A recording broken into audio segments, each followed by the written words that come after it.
So I'm just gonna use it with no totally bloodless. I mean, so be in your time. Okay, so I would like just to welcome everybody to this second webinar about quarantine voices. I just want to recap again the reason why we did it. Actually, you know, market research at this stage is probably suffering a very special moment. Face-to-face is very complicated to do, as well as a lot of other methodologies like mystery shopping and so on, focus group maybe. And we just said, what could be the right way to communicate and try to gather responses from our, from our people, just to get the opinion. And we just, of course, I mean, CATI, so the telephone interviews still be a really good way, but we also add another weapon, let's say, which is Cube Survey, that we will just briefly represent for those people that don't know it. So, and we just wanted to create a very short questionnaire. Actually, we are not an institute, so we're not those that are writing the questions. We are collecting data. We make research possible, but not in the way of creating the questionnaire. So we just wanted to ask in the big five, in the big five in Europe and in the US, actually those are the 6 countries that have been more affected by COVID-19, how people actually spent their quarantine. I mean, not really what they did, but actually how they felt. So the idea is, well, the questionnaire itself, it was done out of just a simple 2 open-ends question at the beginning. What did you find positive in your quarantine? What did you find negative? And then we wanted to measure as well the level of, call it optimism. So how do you think that social relationship and human relationship will change, how they will turn, if they will worsen or get better after the quarantine will be over? So again, something very easy, not very structured questionnaire, but we actually wanted to have these people, speaking. But another goal of this webinar is actually to try an experiment. So as you can see, we are a lot of speakers today. The reason behind that is that we wanted to share our data with some of our clients. You're all our clients, so I'm just going to introduce you in a while. The idea is there any single view on the data, or maybe the same data can be interpreted in a different way from different institutes? So what we've done, we have provided all the institutes with the same data file, and they started to play around with the data, trying to get insight. So I would like to welcome officially, so for CFI, Giovanni Monaco. There we go. Hello. And Bruno Berni. Hi. Good. Then we have Ludovico Mannheimer from Eumetra. Hello. Hi. Lenny Avatanio from CSA. Hi, everybody. Good. And then Marc Eino, is that correct pronunciation? Yeah, that's perfect. From BBA, and then Michele Casula from Ergo Research. So first of all, I'd like to thank you because you actually have accepted this. Of course, it's not a challenge at all. It's just an exercise to try to understand what can make this data special, because it is observed in a certain way. So going fast, this is going to be the second webinar, but the next one is going to be even more interesting, because we are going to have a look to the video interviews, because during the first study, we asked these people if they were available to actually to take part in a video interview. And a good number of people accepted. So we have conducted 40 interviews across the different countries, and we have asked some specific questions that we will actually discover during this webinar. And the fourth webinar is going to be something, again, very new, because we're going to present the data collected through TikTok. So is the usage of social media in a very different way. So I would like actually Alessandro to explain us in a really, like in a minute's time, what is Cube Survey, how it works, and what we have done. So please. Thank you, Ennio. And thanks everybody to be here again. Okay, I'd like to share my screen with you just to briefly explain you how we gather the data from these. Oh, sorry. The host should enable myself to share the screen. So while Ennio is doing that, I can start already explaining how it's done. Okay, thanks. So just give me a moment. Okay, cool.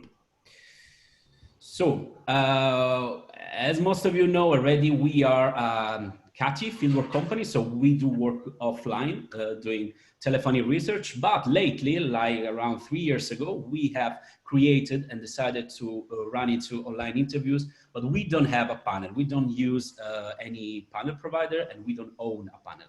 We instead find respondents and people on social media, using mostly Facebook, but also Instagram, Twitter, LinkedIn, and we are trying to get into the, let's say, Asian social, which are a bit more tricky to handle, but we are in it.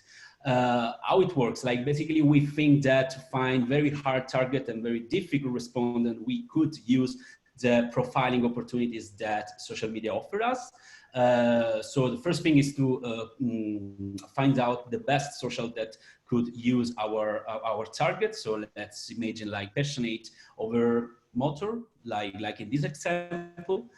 So we go on Facebook, then we basically activate sponsored ad. So we make an advertising campaign as soon as it may sound, as simple as it may sound. So these people would see in this wall, in the profile, an ad, just that instead of advertising a good or something to buy, we advertise the survey. So the person would see the ad, click on the ad, and immediately land on the CAWI. And so she or he can start the questionnaire. One very important thing that I need to say is that we do not use any incentive, because we do think that using incentive could lead to some, strange behavior or bias. So we rely on the fact that people is sincerely interested in participating just for the sake of giving his or her opinion. Let's get into that to make you understand and how it works. You have a set of filters, like in this example, you see UK. So we have filter on geography that it can be for worldwide, so spread ad everywhere, till local, so with a zip code. In this example, there is a like UK, then you have age bracket. In this one is very large, just to show you, like 1865 plus. It could be even the exact, the precise age. So like, I don't know, 22 from 22 to 22, you get only 20 years old people. Then you, of course, the gender, the languages, and already you can see that in this example, if you want to find the Turkish community in London, you just mix the two filters. You put London in the geography and Turkish in the languages, and you may be really likely to find this kind of population. On the right, you have an estimation that Facebook is giving you on how many people, how large is my universe according to the filter that I put. And here you can see like 36 million, because everything is really large, just people living in UK.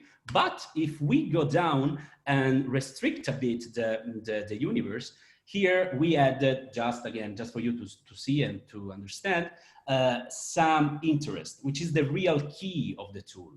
We put interest in Brazil and in coffee and in traveling. You see that it's like it's like an and.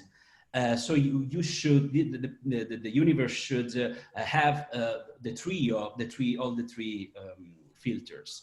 And if you put your site on the right, you will see that the population is 6,200,000, so much less than before, because actually the universe shrinked is much more precise. We said before that we don't give incentive, because actually we do think that there will be always people willing to run the interviews with us, because out of 6 million people, you could really be sure that someone would answer about that. Coming to what we have done for this study, the one on the left is the ad that we showed. Of course, there is a big study behind about the creativity, what to write, how to make the image. Here we choose the mask, the decathlon mask that people, that some say that could be useful as a breather. And we left also the comment. You will see like the comment down. Those comments are not so nice, actually, but we decided like, okay, it's not a problem. Let's leave them there, just so that our audience could understand that there sometimes have there are sometimes like strange reaction, but it is part of the world in social media, and we accept them all. On the right, you will see the, let's say, the activity that these are created. We had a lot of reaction, comment, and share. Those are the countries where the project was done. And you see, like, of course, like maybe Italy and Spain are more active, and people in Italy and Spain are a bit more active on social media. But there is a lot of sharing in France, which is very, very, very good, because imagine like that our clients are asking, I don't know, 300 interviews. Then thanks to this effect of sharing, we could actually have a bit more interviews than what has been foreseen at the beginning. So let's say this is, there are a lot of other things to say, but this is the way we found the people for this study that now we are going to explain, and those that are going to be explained by our client. And this is basically it, apart of the fact that there are a lot of phases in CUBE survey. I would like just to focus on the impossible target one, which is the second one, because like time is short, so I will be very, very fast. CUBE survey is created to answer you when you need very, very hard target to be found. Otherwise, we think that otherwise it would be impossible to find respondent. In this way, thanks to the social media profiling opportunity, we saw and we actually understood that it's going to be feasible, it's going to be easy, and sometime this CUBE survey approach saved us in order to find the right target. So that's basically it. This is how we found the people for this study. Now, I would like to begin with our host, with our guest. They are half host and half guest, actually. So the first one that will be presenting will be Ergo Research. So well, Alessandro, if you can stop your sharing, okay. I will. I just have to go through some metrics really quickly, but I promise less than a minute. So here it is. Okay, just 1 second. I have to close this window. That's good. Okay, just some metrics. Okay, and to recap, how was the sample composition? So it has been a social media to CAWI. So again, an advertisement that brought the people directly to a link. For the sample source, we have used the Facebook for the 87% and Instagram for the 13%. Just to recap the countries: Italy, Germany, France, UK, Spain, and US.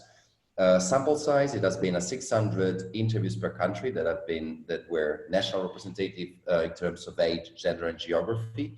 The interview lasted about 6 minutes, but consider that they were open ends, and some of them were quite deep. What is interesting is the speed. I mean, actually, in about 36 hours, this dates refers to the big five, because US was slightly after. But it has been collected between 9 a.m. of the 2nd of May and the 3rd of May by 9 p.m. So the interesting thing is that it has been nearly the last day or one of the last days of the lockdown. So as I just said in the previous webinar, it is interesting because it's like finding someone that is training to his push-up number 99 over 100. So everybody was very tired, and it was like I think a special moment. Then going to some metrics, 600 interviews is the first row. On the second one, you will find the number of clicks. It has been between 1,500 and 2,600. Clicks on the interviews, in average, I would say it was a 3. So it means that every 3 people that clicked, one of them completed an interview, which again, I mean, I know being representative is a very complicated topic, and we are not methodologists, but it seems that a good percentage of those people that saw the advert then clicked and actually completed the interview. Then we got the impression. So the first one is Italy in red, those numbers that are a little bit out of the average. So with nearly 190,000 impressions, out of them, we can just take Italy to explain the rest, about 3,000, 2,500 clicked, and then 600 completed. Then what do we learn is that, okay, more than 500,000 people saw our ad. About one person every 3.25 completed. The abandon rate, with this I intend those people that have started with the questionnaire, only the 4% didn't complete. Of course, a lot of people just got stuck on the first, so which is making the difference between the clicks and the interview. And about 10% of those people accepted to do the video interviews. Of course, it didn't make any sense for us to collect 40 or 50 video interviews per country, because that's not actually the scope. So we are going to present 40 video interviews in the next round, in the next webinar. So now I can give, yes, the word to Michele Casula from Ergo Research. So welcome again. If you want just to introduce yourself and Ergo to our attendees, and then you can just start over. You've got 10 minutes. Okay. Yes, I'm just checking for the presentation. So,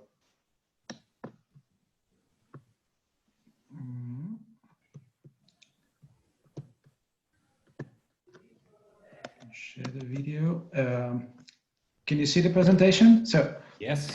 First of all, thank you to our friends from IFF for involving Ergo Research in this initiative. Michele, 1 second. We just see your Explorer, so probably you have to switch the.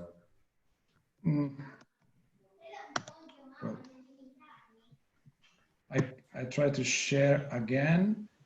Yep.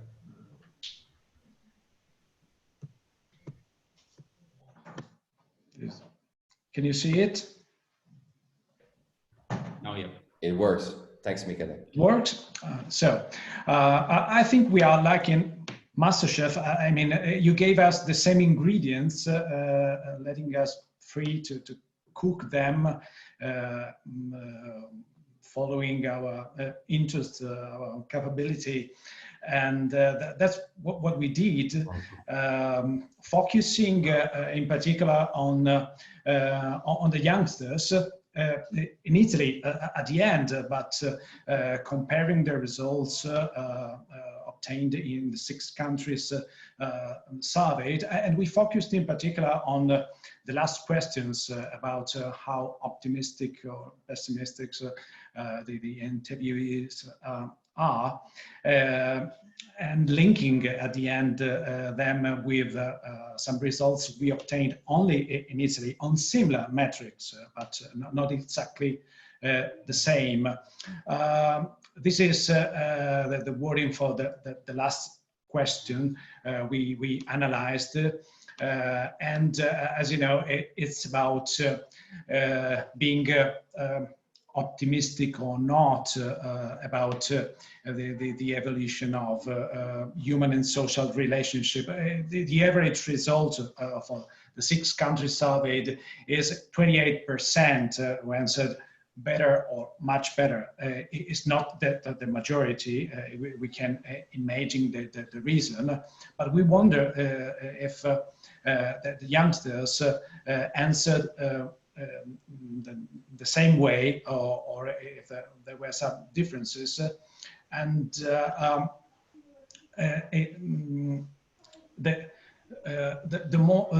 less pessimistic, if we can say this way, are young adults. In young adults, so between 25 and 44, we are around 40% of quite optimistic attitudes toward the future for human relationships.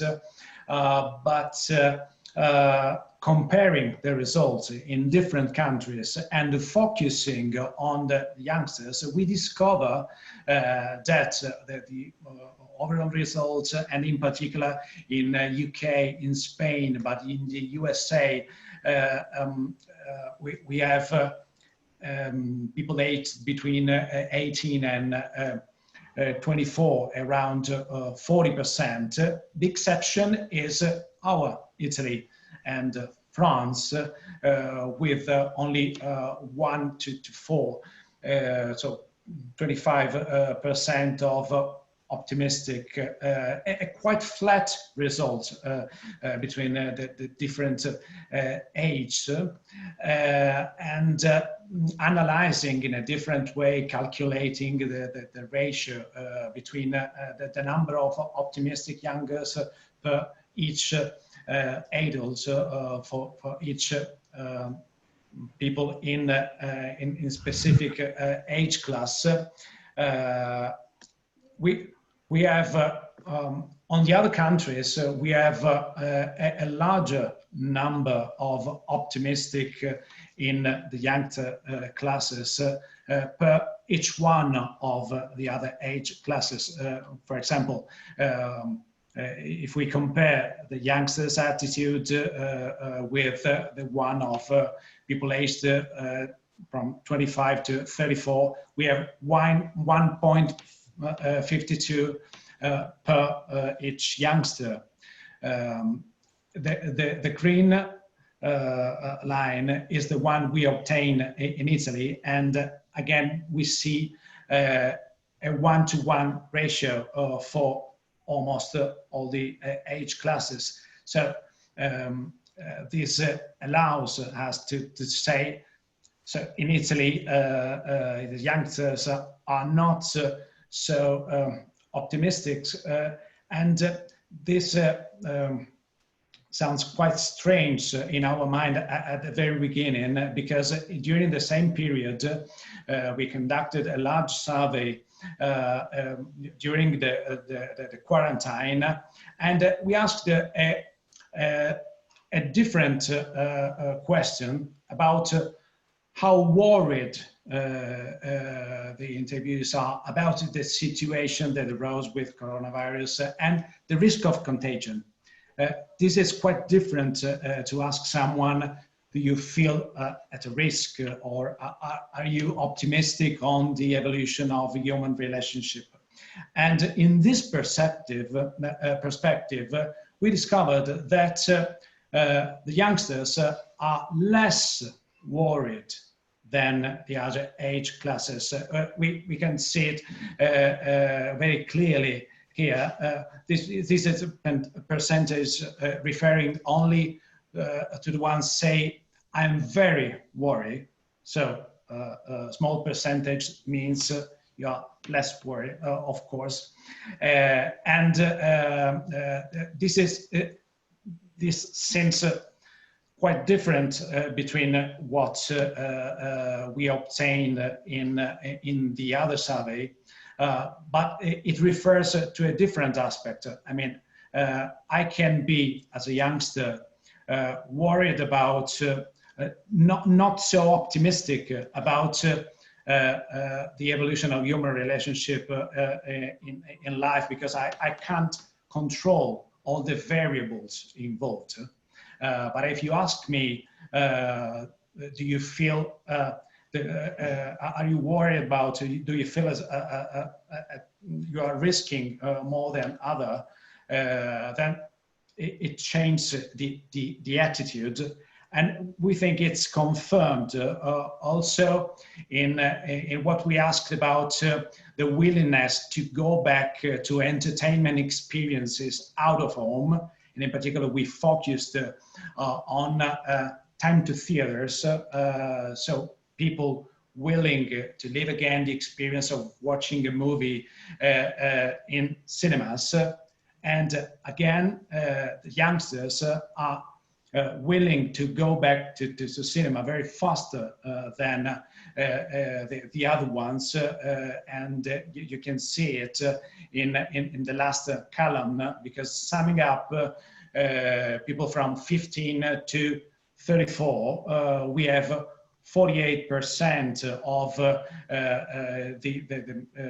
moviegoers of the first month after the new opening in the youngsters areas. So summing up, maybe in Italy as well, youngsters are not so optimistic, but at the same time, they are not so worried, and they keep being open to go back to this new normal situation we are going to face. So, Michele, 1 more minute. Oh, okay. wow, you're done. Excellent, excellent. I mean, perfect timing. So, Michele, thanks for that. Stop sharing. There we go. Perfect. You just break the minute. Excellent. What I wanted to ask you, can you just tell us which question did you decided for the video interviews and why that? We asked you to ask questions linked to the market we landed in, comparing the results, because we suggested to ask about time to cinemas, how long we how fast will you go back to the cinemas to watch a movie, and to ask the reason why. But as a first question, we wanted to ask about TVOD, transactional video on demand. So we asked if during the quarantine they choose to digital rental for recent movies, and wanted to discover if there's a link between the willingness to pay to watch recent movies at home and the willingness to go back to cinemas. Excellent. All right. I mean, yes. Let me add just one thing. I just wanted to tell to all our audience that you have time for questions at the end of the webinar, but also in between each of our speeches. So if you want to have a question now and to make a question now to Michele, you are free to do it, or just wait for it and have it at the end of the webinar. I mean, every time you want to make a question at the end of the speech, you can. There is a small chat box, so you can write it there, and I will read it and translate it for everybody. So you can even pose it in Italian, just to let you know. Let's go on. I think that now it's up to Bruno and Giovanni. Thank you, Michele, for your speech. And then I let the word to Giovanni and Bruno from CFI. Okay, thank you. I try to share my screen. Okay. Let me know if you can see correctly. Yes, it's fine. You should start. Okay. Okay. So what we found, first of all, it seems to me that all the researchers are curious, because I saw the other presentation, and we also everybody finds some particular aspects of your results or your data, and each one find a different one. I focalized in differences among countries, in particular for your last question, that is the optimistic or pessimistic view of this situation. Here is the number of persons infected by countries. You see, USA is the bigger numbers, while UK or France, French or Germany are the lowest. And I link this with an index. I have fun to create index everywhere, so I calculate this net relationship index, like the net promoter score, like that. And you can see that there is a strong difference between UK or USA and even Germany, where the number of person infected but also other indicator of the the pandemic disease is very surely lower than in the others. So I can say, as Michele before said, I can say in Germany we have the more pessimistic population, while in UK or USA we found the more optimistic population. So I tried to find the reason of this different approach to the quarantine. We can focalize with seeing the best or the worst at the top or the bottom countries, and we have in the positive aspects we found that in the UK the 20% of population don't find positive aspects in this in the quarantine time. So surely pessimistic. And while in Germany, we found that the pessimistic persons are 50%, more than 50%. And you see the other countries, USA and Italy. But what about the positive aspects? In fact, we can find in different countries. We can calculate a net that we aggregate in the concept time for family. I have time to spend with my sons and so on. And you see the degrees that is quite similar to the net relationship index. So German people don't find that during quarantine they have time to stay in family. It is not a positive aspect for them, while it's much more for UK or even in USA and in Italy. In Italy, we have found that time for me, during quarantine, I have much more time for me, and this is a positive aspect for Italian people. And then we have another net in the time for meet or met others, friends, or to do something in solidarity. And so I spend my time for others, we can say, and you can see again the degrees more similar to the net related index.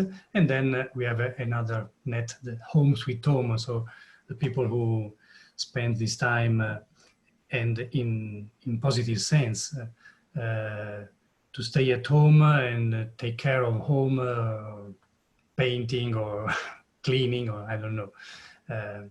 And then the last major net is my life priority. I have time to spend for myself.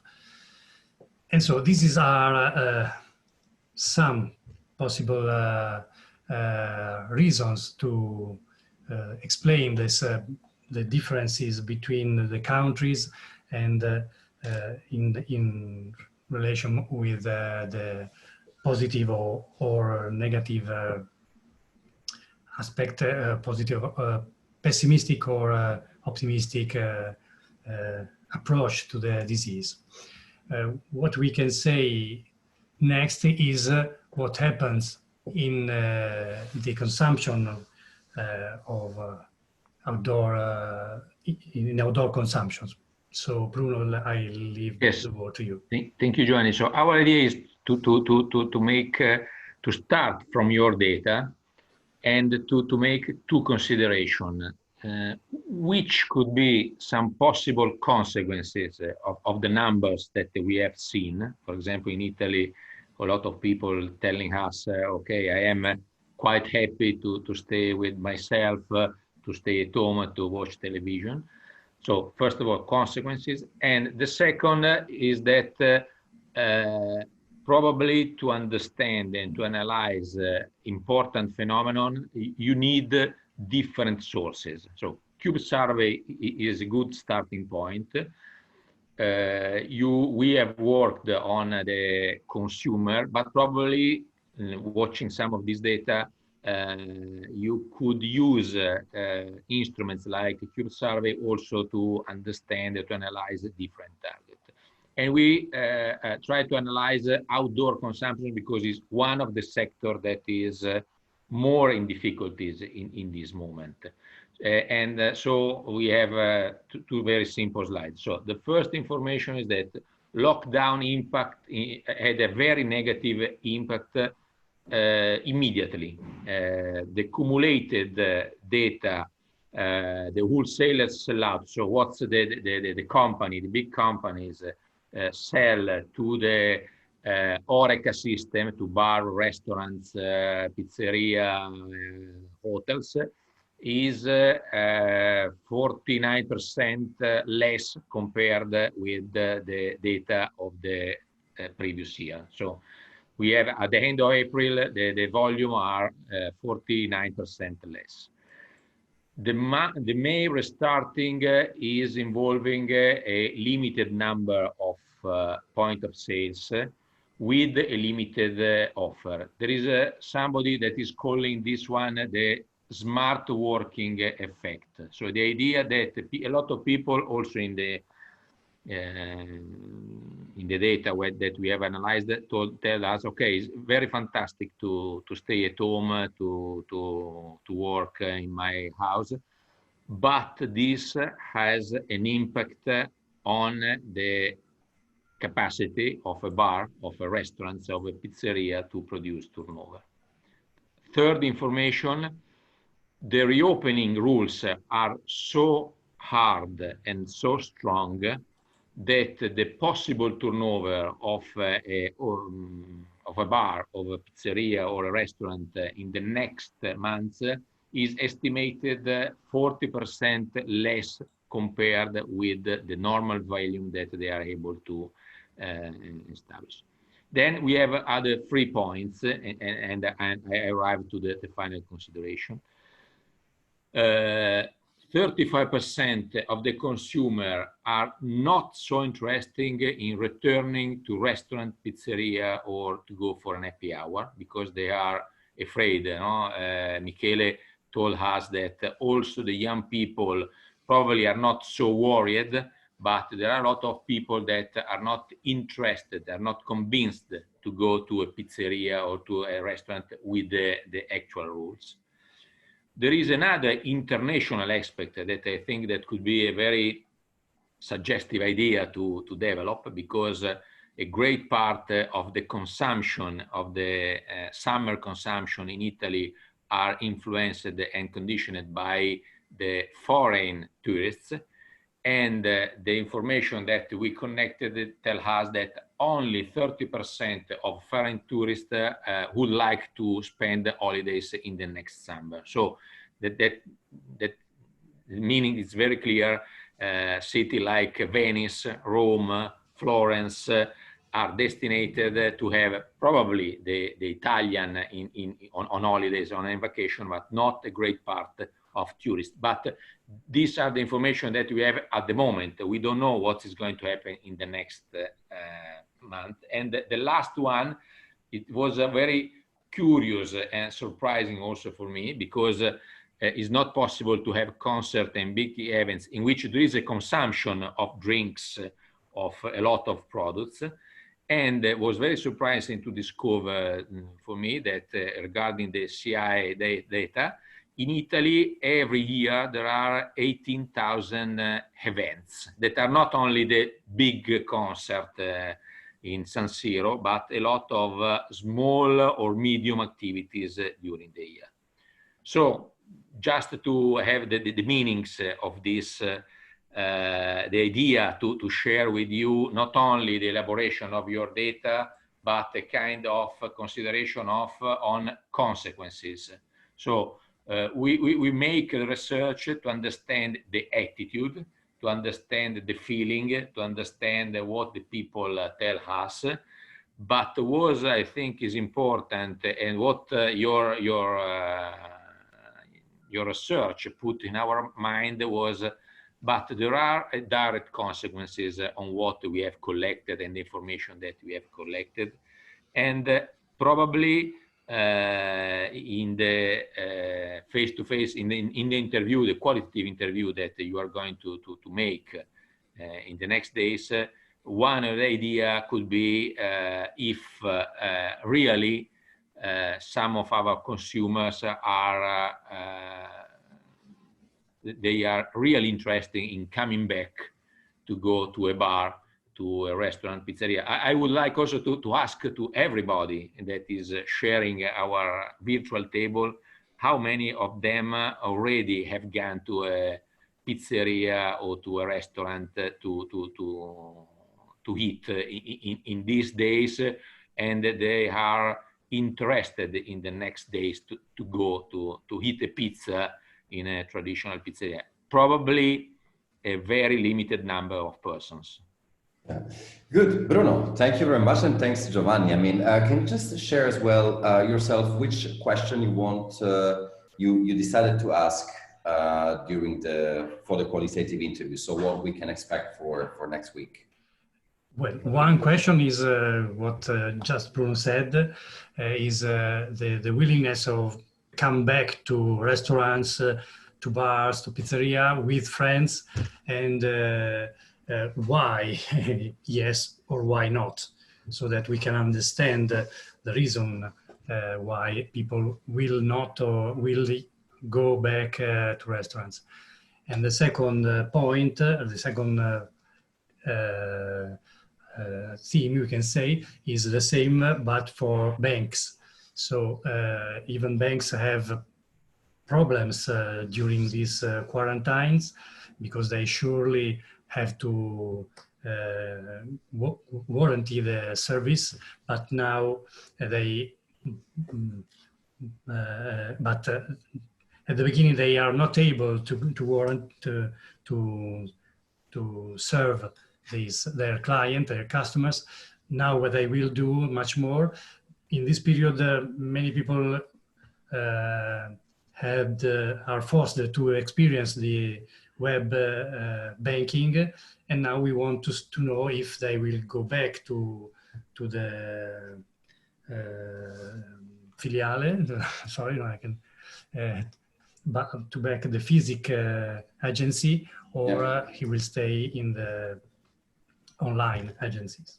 Excellent. All right. I think we went a little bit, let's say we spent too long time, but I mean, please everybody take notes of the questions. If you want to start writing them in the chat, we can take them over. I would like to give the word to Mark now from BBA. So welcome again. If you can just tell us what you found interesting in the data. So wait, I'm just gonna share my screen. I don't know if you can see right now. Mm-hmm. Okay, so basically what we found in the data is a notion of time that struck us, and also in terms of the negative points aspects, we saw that it was confirming some of the things we saw in the research we undertook ourselves. So as for BVA and IFF partnership, like we've developed several solutions projects together. Notably, and Alessandro mentioned the possibility to target some very niche targets. So we found that with Cube Survey, we managed to do that for several projects. Whether it is half done through traditional ways, another half done through Cube Survey, or everything through Cube Survey. So we are already used to this solution, and that's why also it was rather easy to use for us. And the focus we chose to do was for France, because in France, BVA did a lot of research about the quarantine, whether it is quantitative or qualitative. So sorry for being focused on our own market today, but we think it is rather interesting. And as it was shown before, France and Italy are rather similar in terms of their forecasts regarding the relations with others in the future. So that could be also interesting for other markets. So France, so the first page here, second page actually, I've not chosen the Eiffel Tower or the Arc de Triomphe. I've chosen the Cathedral of Strasbourg, which is very far east of France. And why is that? Because in the Cathedral of Strasbourg, there is an astronomical clock that is over 500 years old. And 500 years ago, when in Strasbourg it was 5:45, it wasn't even 5 in Brest, which is a city very far west of France. And today, 500 years later, when it's 5:45 in Strasbourg, it is 5:45 in Brest, in any city, town, village of France. When did that change? It changed when railway developed and divided by 10 the duration of a trip on average. And now in France and in many other countries in Western Europe, we travel over 40 kilometers a day. So the quarantine, the biggest change the quarantine did for many of us, and for some others it was to a lesser extent, is the time we had. And this is something we see very strongly because this was spontaneous answers. So 2/3 could cite positive effects of the quarantine, and a third cited spontaneously time, whether it was time spent with their pets, with their family, with themselves. And this also influences what we call soul searching, which is actually time to think over whether it is, I don't know, religion or the career or your priorities in life. So these two, a third time management and 10% soul searching, go together. And it's something we found very interesting. And we also found in our QALY interviews that we undertook ourselves, a new way to consume. So this is something we found, and time management, it is also a new way of organizing your home. Then we also have 20% who mentioned that it was good for the environment, 10% who mentioned solidarity, which is not the case for everyone, as we're going to see later. And positive effects. Quarantine, it's a pandemic, so it could be surprising. A daily barometer of the COVID crisis, we saw that the morale overall remained stable in a month. So that's not that surprising from what we can see on our side. Yet, when we ask people if they can cite something negative, 93% could cite something. And of course, the number one thing was loneliness for a third, but mistrust towards governments is much higher than in other countries. I think someone earlier, I think it was Michele, who showed something about this, where mistrust towards government was slightly lower in other countries. In France, it's quite high. Why is that? Because for the past 5 years, there has been a lot of social movements, starting with railway reform 4 years ago. Then there was the yellow vests, and this winter there was the reform of retirement. So this mistrust, and what we also saw in all of our research around COVID is that basically what was going on yesterday is not going to stop tomorrow. This is maybe the main takeout, is that things are going to grow up on what used to happen before. And that's logical. So mistrust towards government still exists. And this also goes with what we see in our daily barometer, is that the curve that you see at the very top is how respondents are confident about the financial situation of their household. And basically during the months and a half for which we undertook this barometer, it remained stable, over 50%. And you see that it plundered for the quality of the information provided by public authority, the way the government handled the crisis, and the quality of information provided by the media. So there is a strong opposition between your own household and the city in a more global way, in the way Aristotle was seeing it. So there's a very strong and clear opposition between your household and the bigger picture. And this is something to link directly to how we see human and social relation evolve. For only a quarter, it will improve, but for a third, it will worsen. And this goes with what you were saying, Bruno, about the bars. You don't want to go in the bar right now because you're afraid of others. And this is going automatically to change your relations, because any neurologist is going to say that the COVID crisis, it's diminished our relations with others, the fact that we can touch each other, etc. This is something that is very important, not only for Latin cultures such as ours, but for any culture. We need interaction with others. And so this is normal that this brings a bit of negativity, but that's also why we chose and a negativity that is not going to stop, because this is again the barometer that and this question is more about the overall situation, not only human and social relation. And you see that the worst is yet to come. This curve at the top has not changed because of the unlock that happened on the 11th of May.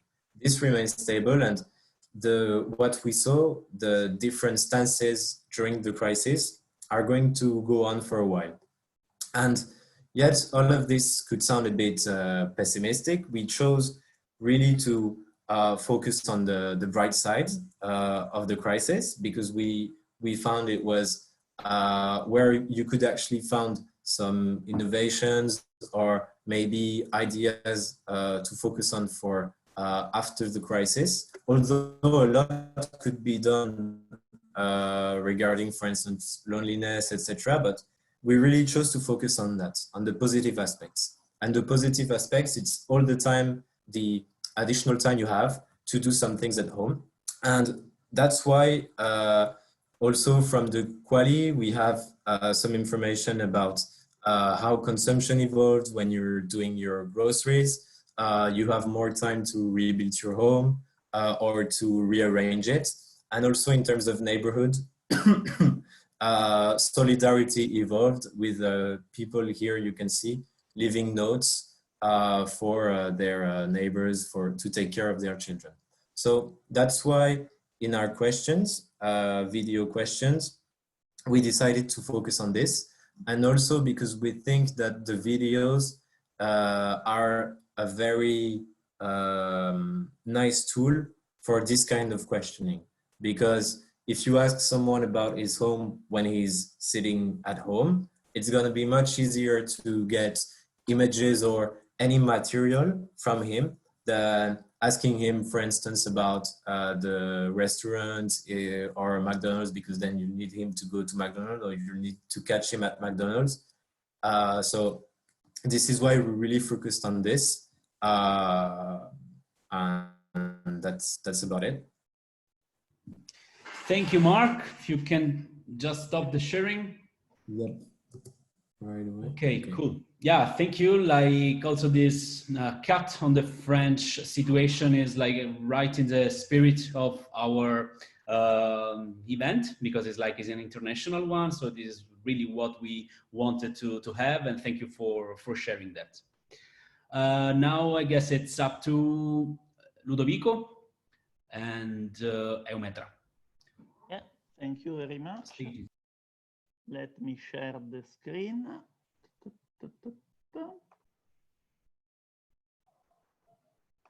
share.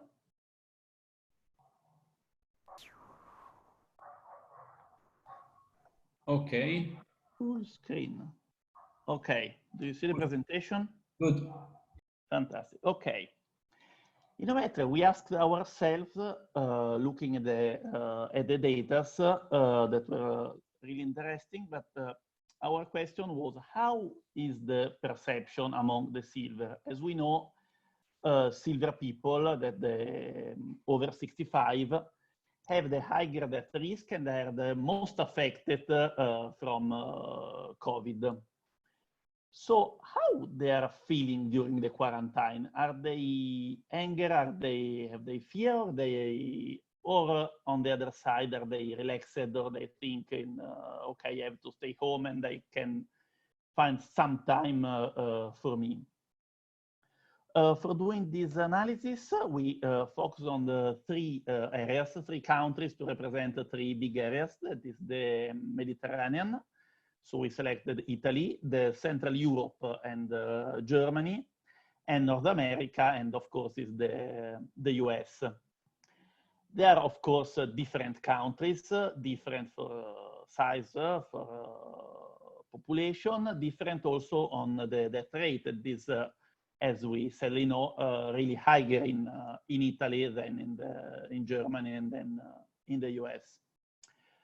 But despite the higher death rate in Italy, older people are the most positive, because they found one positive aspect each that is higher than Germany and the US. They are the lowest percentage of no positive aspect found. And the interesting thing that the best thing they found is, okay, the reduced pollution, and that's one. The other is the more time for me and time to relax. Since they are probably, most of them, retired people, they probably enjoy to have some time free from grandchildren, children, people around asking to be babysitting or something. I mean, they love probably their families, but probably they're saying, okay, I have finally some time for me. In the other country, yeah, they want to be without their family. The Germans are a little bit like a stereotype, probably.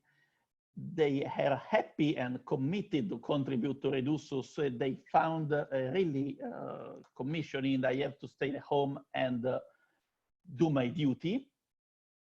In the USA, they are happy to be with the family and taking care for the house. Probably they have they pass lots of time working or doing things, and they also after the 65, so they are happy to stay at home. Of course, these are the positive aspects. We also have negative aspects. First of all, there is the loss of freedom and the loss of economic stability. That are the two more negative aspects, and there are the two best concerns through all the countries. Looking at that, we see that as well, Italians are a little bit more positive, but also a little bit negative, because they found quite like the others, the mean of negative aspects. They fear social isolation, and they fear the fear of contagion, and that's probably because of the death rate that is so high. They don't feel that something negative about how the government acted. And that could be a little bit surprising, because we know there are a lot of criticism in Italy on how the government did, how the government acted. And but what they say is that it's not so bad, or at least not as bad as Germans and Americans think. And Germans fear, at least also the fear of dictatorship. They found that is a negative aspect is all this situation could lead to dictatorship. I don't know if there's a little bit of fear from the past or there's because there is not seems to be a real dictatorship fear and or danger in Germany, but they said that's it. And the other interesting thing about the Americans is that they fear boredom and they fear the losing of friendships. It seems that since here in Italy, but also in other countries, everyone is with video calls and going, trying to have some social events while staying at home. In the US, probably they don't feel video calls are enough. And so there could be the risk of losing friendships. Looking at what will be the future, and so how the relations will change, what will happen when everything will be over. We found that looking at Americans, and this is probably another stereotype that is confirmed by the data, are the more optimistic. Americans, they think that everything will be okay and everything will be recovered and everyone will be better. In Europe, we have another state of mind. We have probably seen how Europe is trying to help all the nations that probably they have a little bit of difficulties, so the wars is a little bit prevalent. Looking at what is the comparison of the total population, we see that this wars is still low in the US. But while in the US and in Germany, older people are less pessimistic than the rest of the population. So they think probably they have passed a lot of things, they had a lot of experience, say, okay, this is just another one, we will have the chance to recover and probably everything will be better. In Italy, they're a little bit more angry. So they will think, I don't know if everything will be really okay and everything will really be better. So that was the data, and we asked ourselves, so what do they think about everything? What do silver people are feeling? They're quite happy about the personal life related aspect of the quarantine. They have no intention to be close at home. They want to go around, they want to live. They don't feel they have to be quarantined because they are more fragile. Mainly the Italians, they found a lot of things to do during the quarantines, while Americans fear boredom. So probably they have to think if they are too workaholic, even when they retire. Probably could be they could ask themselves this question. So if they're quite happy about personal life, they are quite angry about the future and the politics, because they are worried about economic like everyone else. As we saw, Americans and Germans are quite worried also about the government choices, and Europeans are quite pessimistic about the future. So, okay, they find, okay, me, I can stay okay, I can find something to do, I'm happy. But I think the future could not be so happy, and we have to change something and try to find a more good way to go out from this.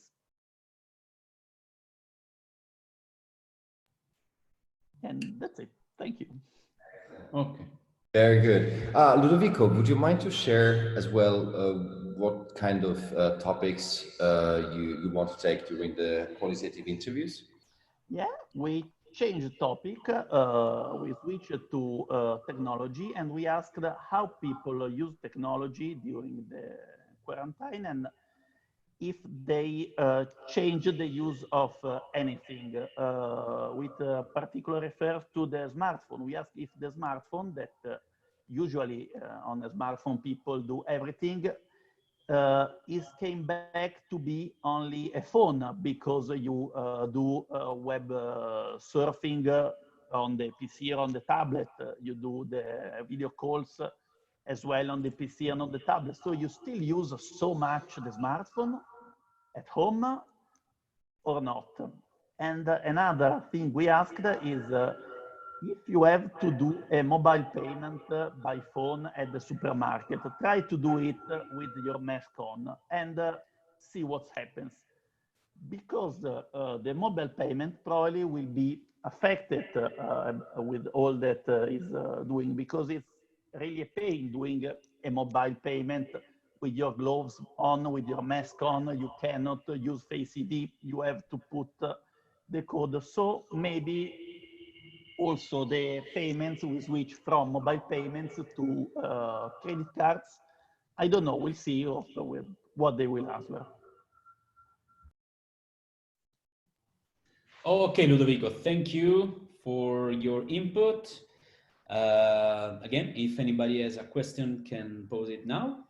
But I would let Lenny close the series of speeches. So Lenny, you are muted now, so you should switch on your mic. Okay, here we go. Yes, you are. I will share the screen. Okay. Okay, here we go. Good. So, hi everybody, Lenny Vatano from CFI Research. Thank you, EFF, for giving us this opportunity to read your data, actually. We will focus on Italy. Italy because it is the country where the lockdown started first and lasted longer. Actually, the CUBE survey was carried out right at the end of this very long, 2-month-long period of quarantine. And in a way, it allowed to summarize what happened during this period. So to collect feelings, emotions, hopes, after such a long, strange and unexpected period. We focused on, in particular, on the two open-ends, as the researcher community knows.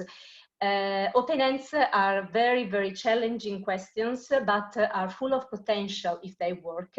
And considering the data that you gather, we think that in this case, it worked very well. So let's start with the positive aspects. The first question, what have been the most positive aspects of this quarantine? Can sound a little bit provocative, actually. And I was not surprised to read when Alessandro showed us the screen with the Facebook and some comments. The first one was, oh, I dropped the interview after the first question because I didn't know what to write because there are no positive aspects. Luckily, this was not the case in Italy for the majority of respondents, because 8 respondents out of 10 found was able to tell us, to write actually to detail, because the verbatims were quite detailed, a positive aspect of quarantine. And this is very good. It means that there is room for positive thinking behind the doors of our quarantine lives. And this room is larger for young adults. And this is something that I heard in another speech before, and women, which is quite common in this kind of questions. So let's go and see what kind of positive aspects were mentioned spontaneously by respondents. We have grouped these answers trying to see what was the impact on the fundamental tension between individual and community. This is another concept that Mark mentioned before, and this was one of the main arguments during the quarantine. On the top of the top area is refers to individual. So all answers concerning good for myself, my space. So good for my mental, physical health, spare time, and time is the key word, the key issue. So more time to take care of myself. And the segment of respondents which mention more this area are the younger, 18, 30, 35-year-old. Probably they ran too fast, and finally they were obliged to dedicate, to have more time for themselves. And also maybe they have less obligations as caregiver within the families, so they really could look for themselves and dedicate to themselves. The second area refers to the first layer of community, that is the family, friends, and so it was a good opportunity to improve social relationship within the family and friends, even if at distance. And this was mentioned particularly by women. The third refers to environment. Again, another area which was mentioned before, and I was surprised to see 73% spontaneously mention it, and actually the fact of reducing the productive activities, transport, had a massive impact on the environment. And this was mentioned particularly by the people 60, the silver, as Ludovico defined them. The sense of solidarity and community was mentioned by about 10% of the sample. So let's see for the negative aspects. This is not surprising at all. All bad thoughts for all, of course. But nevertheless, what is interesting here to notice for us is the fact that there is a willingness to socialize these negative emotions. Actually, we collected about 2 answers per respondent on average, which is very good. So it means that the respondents wanted to share and to share and they are aware, and this is very important, and want to share these negative impact of the quarantine. So again, let's go and see in detail what they said. And again, we try to group these answers. These are net answers as before. In areas, again, trying to see the differences between areas linked to the individual and to the community. Again, the first impact, great impact, is bad impact, is on the individual. Is bad for myself in terms of isolation, lack of freedom, lack of point of references, lack of body care and personal care. This is a category which whose sales dropped dramatically during the quarantine. And this is very bad. This frequency is much higher among the younger people. So what we can say here, since time was the key issue in the positive aspects, time is a good opportunity and can be spent to take care of themselves. But when time is imposed, when we are forced to have time, even more than what we would like to have, this is perceived as a bad thing, as a counter effect for respondent. Then we have aspects related to social relationship, family who are living abroad, friends, beloved, and this is the effect of the social distancing, or even more the physical distancing.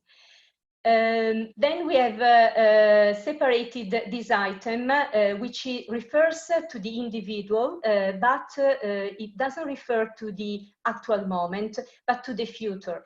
Is the confidence and trust in the future. The sentiment of fear, which is very, very marked, uncertainty and hopelessness. And this refers to more than between a quarter and a third of the sample. And this is a very important and concerning aspect. And as Mark said before, this is something that is not going to change rapidly. This is something that we are going to, like a burden, with which we are going to start the phase 2, and which needs to be monitored. Then, and linked to this area of confidence and trust, we also have trust on public institution, the impact, the negative impact of quarantine on trust on public institutions. Actually, the management of the crisis and the quarantine could have been a possibility, an opportunity for public institutions to build trust, to build or to lose trust. And in this case, for 50% of the sample, especially men, this test was not passed. So the trust on this institution was lost. Men also mentioned, a quarter of the sample, especially among men, mentioned also the worries about the economic situation, working situation, and economic as a whole. So these are the data that we analyzed and tried to comment on. And let's see together what are our final conclusions, considering the mood and the spirit and the scope of this webinar. We are living in times of uncertainty. It is clear. It was clear from all the speeches that I attended before. So there are controversial, volatile feelings, and all these need to be observed and analyzed through a large array of approaches. From our side, we have put in place, since the beginning of the lockdown, a longitudinal survey called La Misura delle Cose, together with Episteme, and we monitor every 2 weeks trending opinions, attitude, and expectation on a sample of 2,000 Italian families. But this is only one piece of the puzzle of the research. We need very different approaches, and we think that, as this webinar shows, a tool of data collection like Cube Survey, insisting on social sampling, looks like a very valuable, up-to-date, and the kind of answers we got from the open ends make it really feasible and useful for market research for our purpose. And what we like very much is the fact that it discreetly knocks on the respondents' virtual doors and gently interacts with him or her. And this is a way to interact with people that we find very powerful, especially in this moment when people want to share. There is, as a research professional, we are really witnessing an intention to participate, an intention to socialize, to express, and to communicate. So it's our challenge to find the right way to tackle the problem and to channel all these interesting data that we can collect. So the question is now, are we as a research community ready to go with the new approaches, trying to find the best way to analyze and comprehend such a word, a future world that we do not know, and we will have to rebuild together. Thanks a lot, Lenny. That's all. Thanks a million. What about your qualitative questions? Yes. So actually, we want. Sorry, this is our company. Okay. We just wanted to have fun with our respondent. So we asked them to draw a circle and then to color this circle using the color that for them best describe the quarantine that they have lived.